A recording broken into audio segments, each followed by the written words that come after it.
Hello, welcome to the coaching mixer. Today, we are not mixing today. We're drinking local beers. So that should be fun. And yeah, welcome. I'm Elena. I'm Erin. What are you drinking?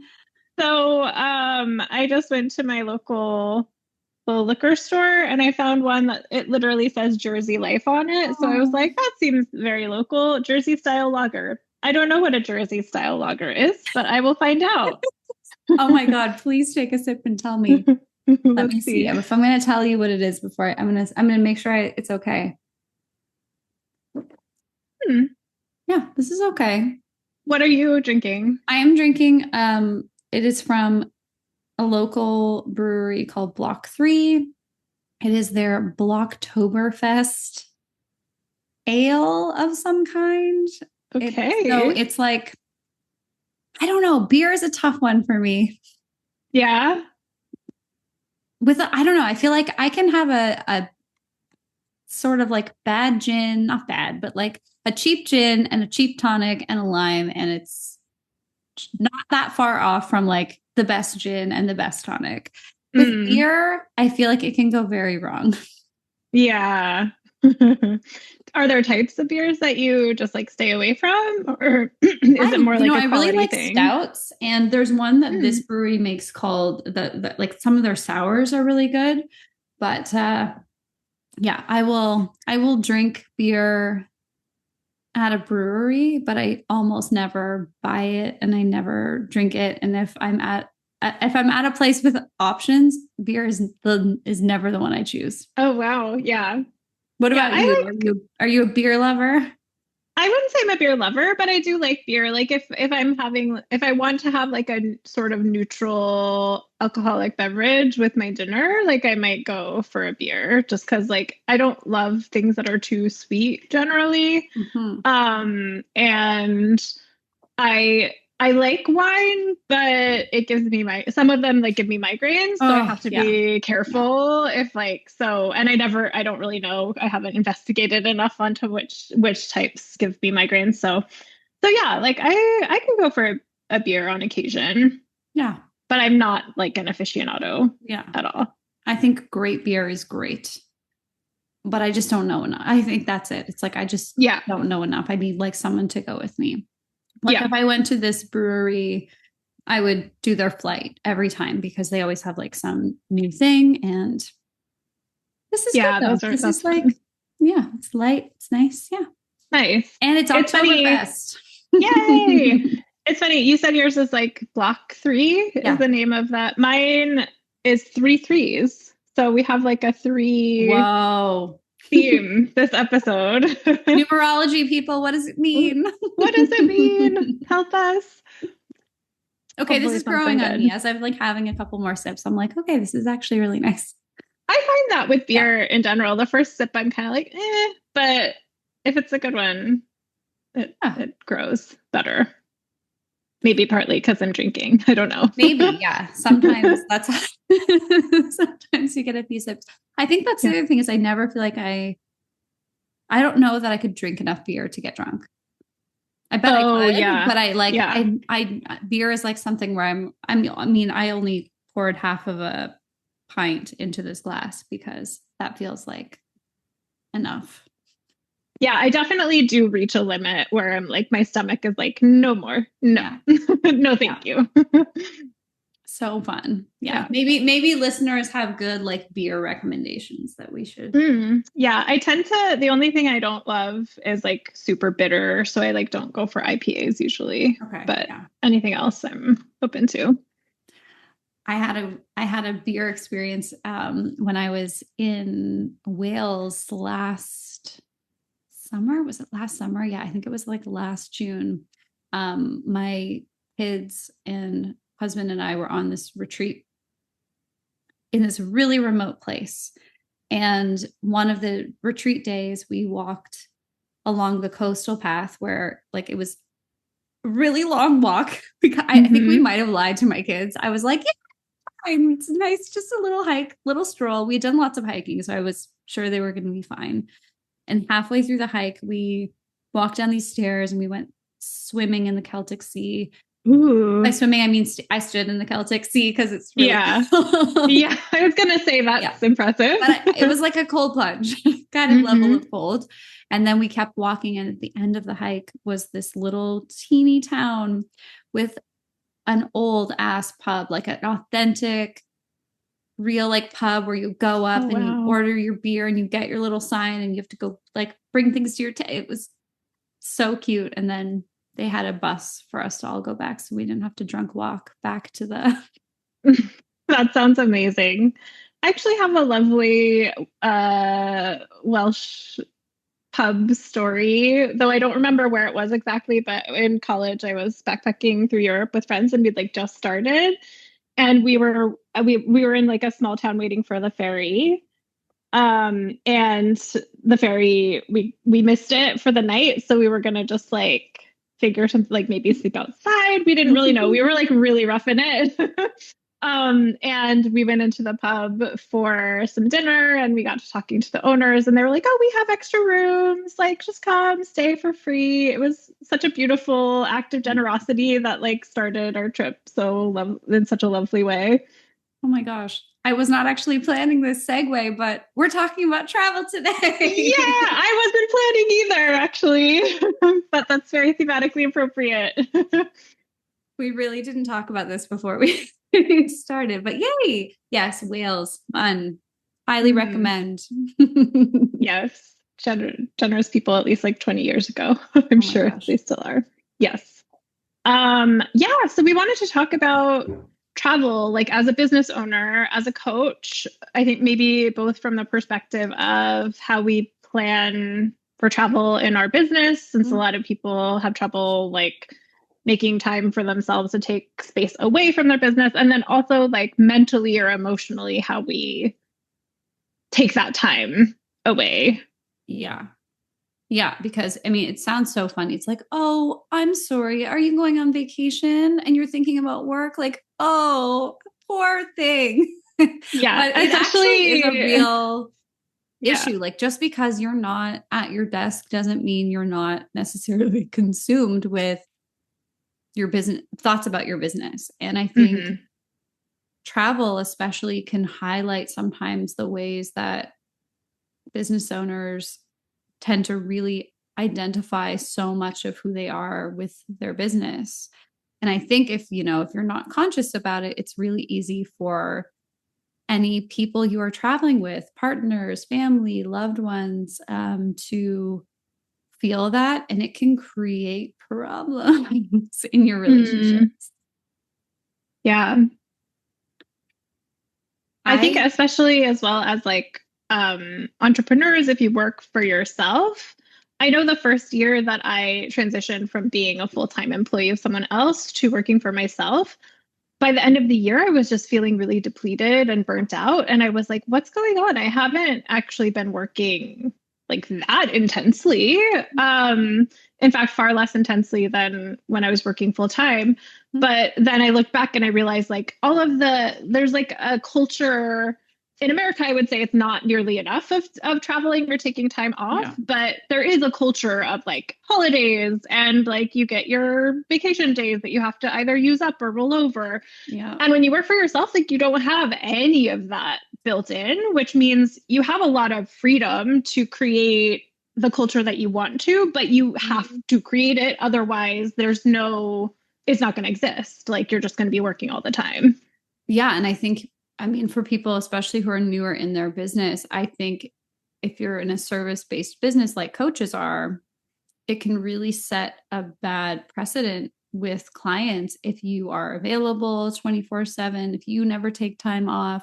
I think it can be like a really weird thing to suddenly try to go from never taking the holiday Monday off or taking time off at the end of the year to suddenly saying to your clients, "Oh yeah, all that time that I was available for you and flexible, and I could hop on a call on the weekend if you needed me. Now I'm no longer doing that." It can feel like you've taken something away from your business and your clients that probably shouldn't have been there in the first place. Yeah, definitely easier to like start out intentionally creating the Yes. culture you want, which is not to say you can't transition. Like, of course, I've done it. Yeah. But if you are creating your work culture, like it's good to start thinking about these things Yeah. as early as you can. As early as you can. And like, imagine you couldn't change it for a year. That's kind of like the game I play with Mm-hmm. myself. And like, if I had to lock in all of the time I was going to take off a year ahead, like a lot of my physician clients, they know where they're going to be this date next year, if they're going to be in the hospital or not. And I Wow. thought, like, if I had to do that as well, how would I make sure that my downtime was baked in and my vacations were baked in, and like my kids are off in the summer, like how would we handle that? So even if it's not something you are rigidly committed to, I think it's helpful to try to plan in advance, because to your point, if you don't, it doesn't happen. Right. Yeah. There are no external forces that are going to make you take a break when you work for yourself. So at the end of that year, when you were feeling like depleted, how did you address that? What did you do? Did you go on vacation? Tell us. Hmm. I think I did go on vacation. Maybe it was a staycation because we recently moved, and so we were a little tight on funds. But I think it was like the short term reaction was, oh, this is why I'm feeling tired. So I made plans for the next month to take some time off. Um, and then the longer term was I became much more conscientious about when there are actually like holidays in the US, because those are things like, especially some of the holidays we have are kind of weird. And I'm like, I don't really care. um, so I think now I'm like a little bit more conscientious about trying to take those, just because I like a Monday here or there or Friday here or there. It seems like very little, but it has an impact, and it brings like variety into your work life. And it's kind of nice to have an occasional long weekend. So yeah, I think I did plan a low key vacation or staycation. I can't remember. And then I was just a little bit more conscious that like, oh yeah, I do need to take time every so often to be away from my business. Yeah. And I think that being away time is like it's a different animal than just like some days off at home. Right. Like, I mean, you said staycation. I think people can have very conscious staycations. But there's something about knowing my laptop is like just over there in the next room. Yeah. Versus when I go on vacation, I often don't take it. Yeah. Which was a process. How did that happen? Because I know even when you said that, I'm not like, this is actually an area where I don't think I struggle as much as a lot of people do. And like when I'm off, I'm off. But even when you said that, I could feel the like, oh, scary. Yeah, I know. It's like scandalous, because what if the website goes down, and what if. Yeah. I haven't done this a lot, but when I'm going away for a couple days for any reason, I do try not to take it. Like unless I need it for like movies on Netflix or something. I don't know, like whatever. Yeah. Whatever I could be doing. The evolution of that was hard though, because when my kids were little, and this might have been when I just had one kid, we used to spend a month in Hawaii every winter. Wow. This was like very magical kind of manifestation, where I remember I was living in Boston at the time. I was pregnant. I was so sick. It was like the worst experience. It was a year where they had like 100 inches of snow. Wow. And I hated like, I was just like, this is the worst. And I just remember suffering and feeling so bad. And I'm like growing this child and feeling totally useless. And then saying to Steve, like, next winter, I will not be here in February. I will be in Hawaii. Ah, I love it. And I don't know what you are going to do with working or whatever I hope you can come there with me, but I'm going to be there. Like, That's I'll be there with the amazing. baby or something, because this is just, I'm just not doing this again. And Hmm. we totally made that happen. And then we did that. We did that every year for probably 4 or 5 years. We missed a year here and there, one because we bought our house. And then after um, one year we came back and then the world shut down for Ah, yes. 3 days later, which was Hmm. a crazy experience. But the last time we went, which would have been a year or two ago, I remember it taking me like a good week of going to the beach, not having my computer with me, um, just like kind of, it felt like a detox. I don't know what detoxing feels Hmm. like, but I imagine I was just like, I just needed my brain to focus on something else. And I was like, today my brain is going to focus on the waves and watching Hmm. children jumping in the waves and watching the whales in the distance. And like, it was a really conscious thing. But then after that first week was over, I felt like myself. I felt like Yeah. myself without the badge of like, I'm the business owner and I'm a coach and I'm this author, like whatever things I like to tell myself that define me. I was like, Hmm. ooh, I'm just a human enjoying the sunshine and the sand and being with my family. And it was like, it was kind of a spiritual experience. And since then, I don't think I've had too much of an issue being off. Wow. We talk about a little bit about why that's so important as like a human, but also as a coach. Like I think a lot, I don't know. I can start. I forgot that as a Please, question, but I please. Yeah, have I want thoughts. to hear what you have to say. I think as coaches, like a lot of the work that, or as a coach, a lot of the work that I do with my clients is like identity work. Like, who are you? What's important to you? What do you care about? How do you want to see yourself? And do Mm-hmm. you want to tie like your value or your self worth to your accomplishments? Like, what do you want that to be tied to? And of course, like I have my own politic around that, Sure. but I think if as coaches like we're losing ourselves in our business or tying all of our self-worth and identities to what we achieve as business owners, we're not like really walking the walk in the way like that I would like to as a coach. And we're also like losing out on some, I don't know, I believe like the work that we do with ourselves Yeah. opens us up to the work that we can do with our clients. So I don't know. What are your No, thoughts?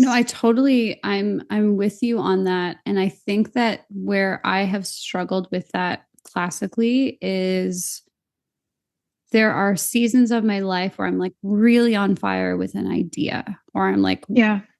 it's always horrible if I take a vacation while I'm writing a book because I'm just like, ooh, I'm so inspired.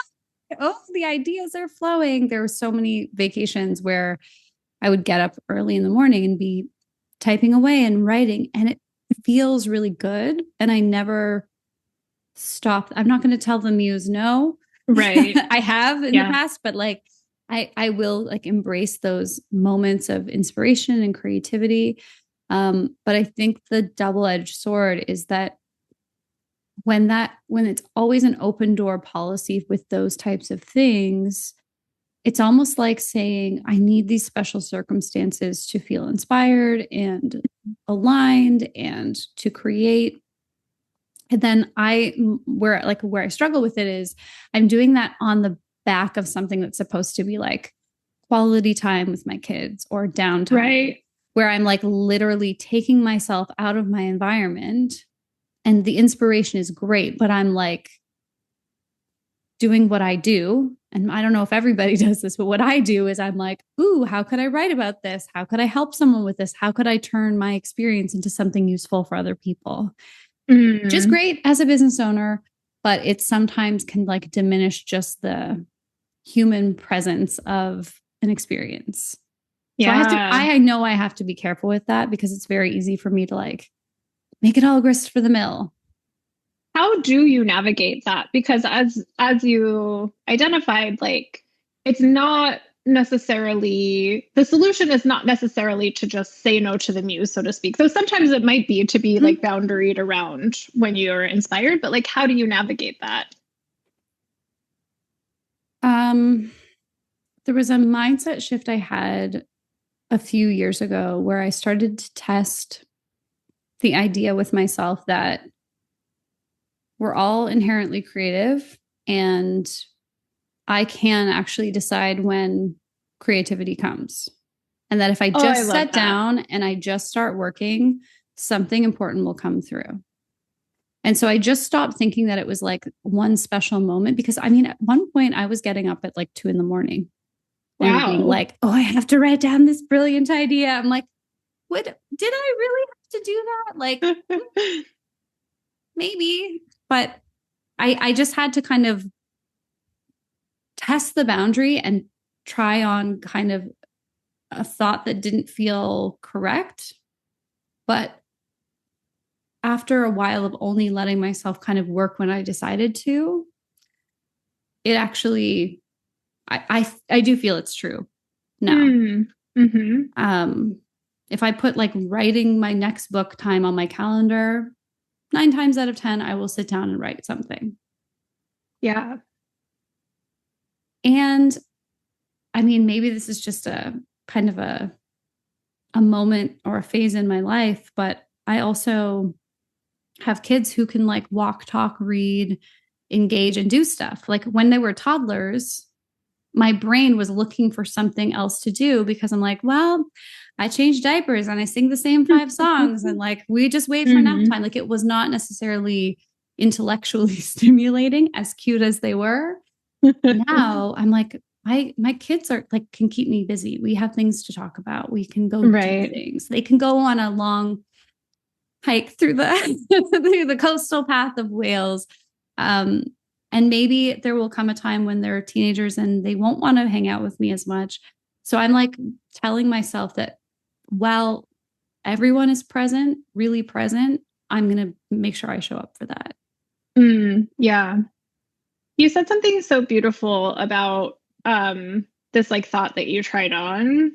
And essentially what I gleaned from that is like it's almost like shifting away from viewing ideas as a limited resource that we have to like grasp onto when they come and cling too tightly lest they fly away and you never have an idea again. Yeah. I found in myself a little less honestly I'm like a bit less boundary with myself on vacation just because I don't have kids and like I have a lot of flexibility and freedom. Like I'm not, creating a new program when I'm on vacation, but if I have an idea for a post, I might write it down. But I've noticed a big shift in myself when I like stop clinging so tightly to every idea that I have. They generally flow much more easily. Yeah.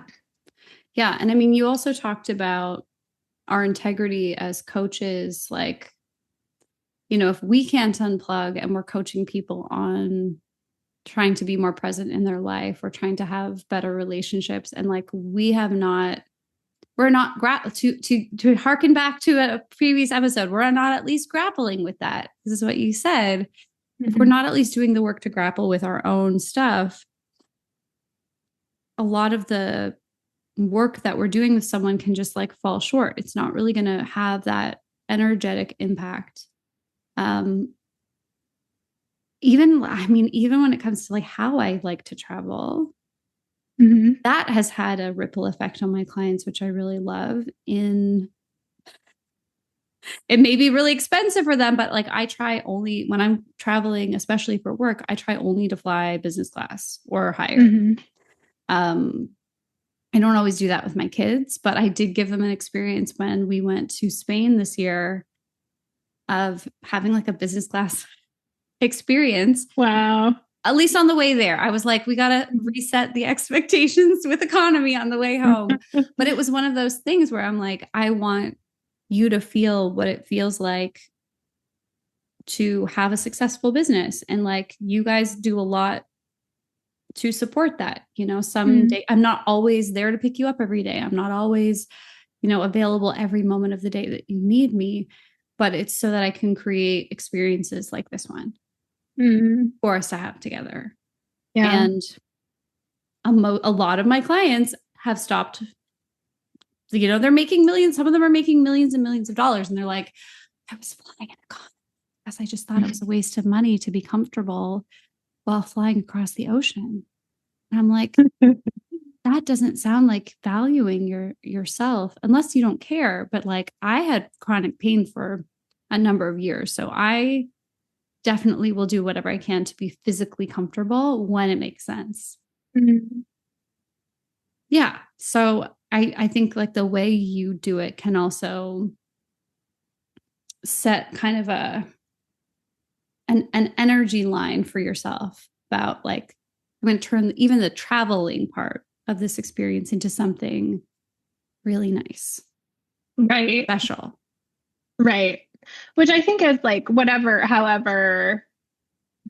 this leads you in terms of like how to view vacations, it's like thinking about your relationship to yourself as you're exploring. Like, and that's like, how do I want to relate to myself as I'm thinking about taking vacations? What do I want that quality of relationship to be? And like, maybe that will lead you to fly business class. Maybe that will lead you to like give yourself the freedom to take a month off to travel through Asia, like wherever it leads. Yeah. And in making it like, I think I mean, maybe this is as I'm getting older too, even the nicest places, you're not going to be as comfortable as you are at home. So like whatever I can do personally for myself to be comfortable within reason, I will try to do, because I don't sleep well when I'm in a hotel. I don't sleep on planes. Like there's a lot of little quirks that come up for me when I travel. And I hate when I go away somewhere and come home so exhausted. Yeah. Because I didn't like consider that, oh, I should have just brought the extra suitcase with my special orthotic pillow that I really need instead of relied on this like rental unit to have a pillow I can use. Yeah. That actually makes me think a little bit about oh, I had a thought and then it just went away. What is this beer doing to me? We can have a beer. Have a beer break. Oh, okay. So this is something that I am actually, it's very top of mind for me and I do not have it figured out. So I would love your wisdom in this. But I actually, so part of why we are doing this travel episode is that I'm going to China for a couple of weeks with my husband and his family. They're from, his parents are from Shanghai. So like, I'm super excited. And it's a type of trip that I think it's going to be it's going to take a lot. Like, I don't speak any Mandarin. I've learned like 3 words. I've tried. It's tough for me. The tonal languages are really tough. So like, I think it's going to be a lot. And then also navigating like family stuff. I love them. And also like, it's just, I think it's going to be family. A lot. Yeah. Part of how I'm thinking about like where this fits into my business is like the preparation it takes before, like I'm fine. I think for me, like traveling does not necessarily equal vacation in the sense of like, you come and you're rejuvenated. So like, how do you take care of yourself, take care of your business when you are facing travel that is like probably going to feel in some ways like a sort of work, or at least not going to result in the like coming back all refreshed. You're not not flying to the spa for a month. Right. And like the time is like exactly 12 hours ahead, I think. So like, I'm going to be on the exact opposite schedule, like jet lag.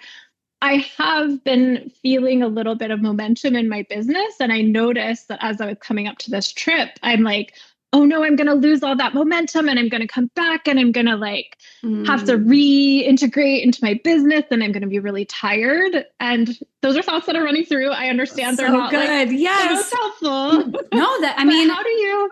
Okay. So I actually think those are not unhelpful thoughts. I think those are thoughts where you know, maybe they're not true. Maybe momentum has nothing to do with business growth. But it's like part of you asking for support around this to make the experience a little easier. Mm-hmm.